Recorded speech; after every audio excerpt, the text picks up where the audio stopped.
this is Emma from Arise, and I'm going to give you a little sample of what a portion of a lesson in British literature would look like. We're looking at The Merchant of Venice, and I'm going to talk about genres in Shakespeare's plays. So Shakespeare wrote 3 different genres. He wrote histories, which are pretty self-explanatory. Examples would be Julius Caesar, for example, and they are like historical fiction. They may have had a lot of artistic license in them, but they're based on real people in real people's lives and historical events.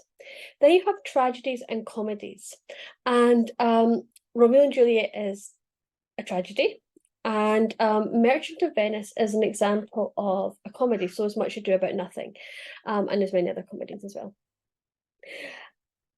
To a modern reader, reading some of, especially the comedies, we can see the tragedies are tragedies because everybody dies at the end. To modern readers of his comedies, we can sometimes find that hard to understand, especially Merchant of Venice is a particularly challenging book for modern readers to really grasp the idea of it being a comedy, given the plot.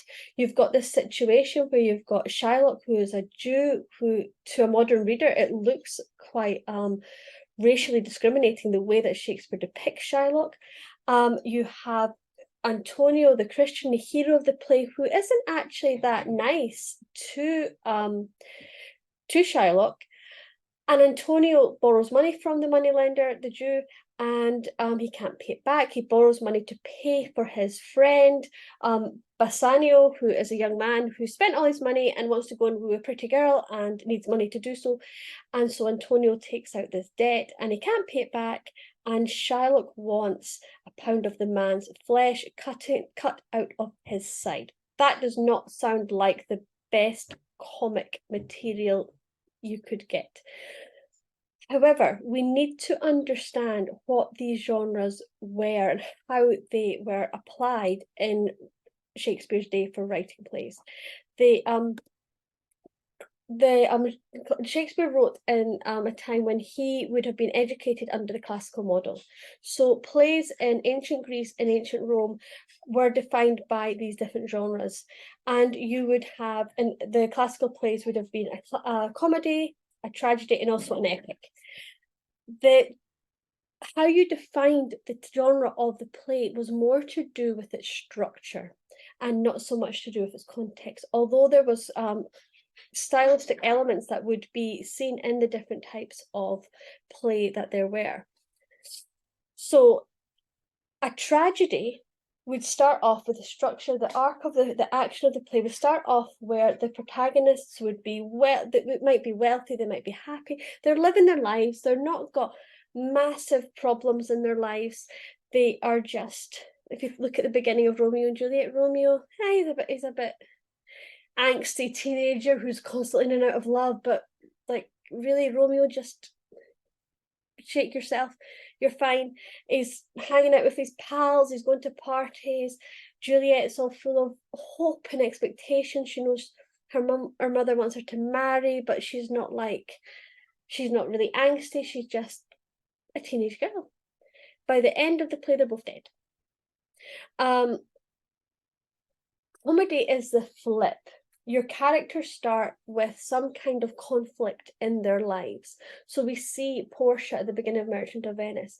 She her fate is bound to her father having said that whoever she marries has to pick the right casket, the golden caskets, and and so she doesn't know. Anyone can come and pick a casket, and if they get the right casket, they win Portia. She has no control over what's going to happen to her. And we see Bassanio at the beginning. He's no money. He's spent all his money, and he's a bit stuck. And then he meets Portia. He likes her, and he wants to marry her, and he can't because he needs the casket problem and the money problem, and so he's a bit sad. By the end of The Merchant of Venice, these problems have been resolved. Bassanio picked the right casket. He got money from Antonio. Got money from Antonio. Antonio doesn't die. He is saved by Portia's great skill, and they all live happily ever after and get married. So you see the structure in the play from either happiness to tragedy or sadness to happiness is a defining feature of either a tragedy or a comedy, and understanding that you can completely understand why The Merchant of Venice is a comedy. Shakespeare's comedies have other elements in common that make them a comedy. There will be humor. We've mentioned about the happy ending for the protagonists. There's always a wedding and a big party.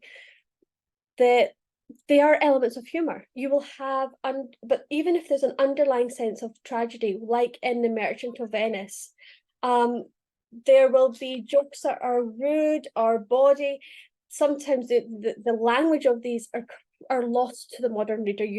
Especially teenagers reading these plays, they'll be reading it and you can have a really rude joke and they'll have no clue that that's what has just been said, because the words that Shakespeare uses have their meaning is no longer in our language. And Shakespeare did this. He would always have some kind of comic character, like a clown or a jester type figure. In The Merchant of Venice, that is Lancelot Gobel, and this is for like the masses that would come to view Shakespeare's plays, so they could have a good laugh. And so you have they have got the humor in them, although when you read The Merchant of Venice, it is not, even when you compare it to, say, Much Ado About Nothing, which is quite thick with jokes and humor, although that has a serious tragic undercurrent to it as well. There's not so much of that in The Merchant of Venice, but it is there. You've got these funny characters.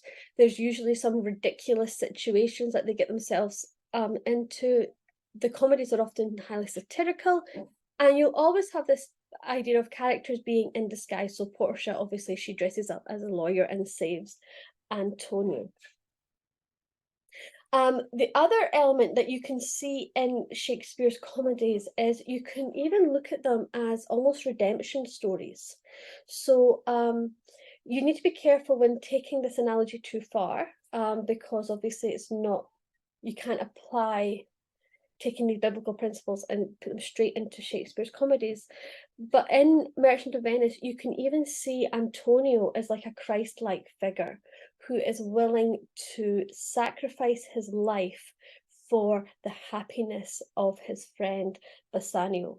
And but then at the end, his life is redeemed back and he doesn't die. So there's almost that picture of redemption, and you've got this picture of the self-sacrifice that you can see in some of Shakespeare's comedies. You can see this element of redemption happening, where the tragedies are more a picture of the fall of man and how sin comes into the world and brings that corruption and death.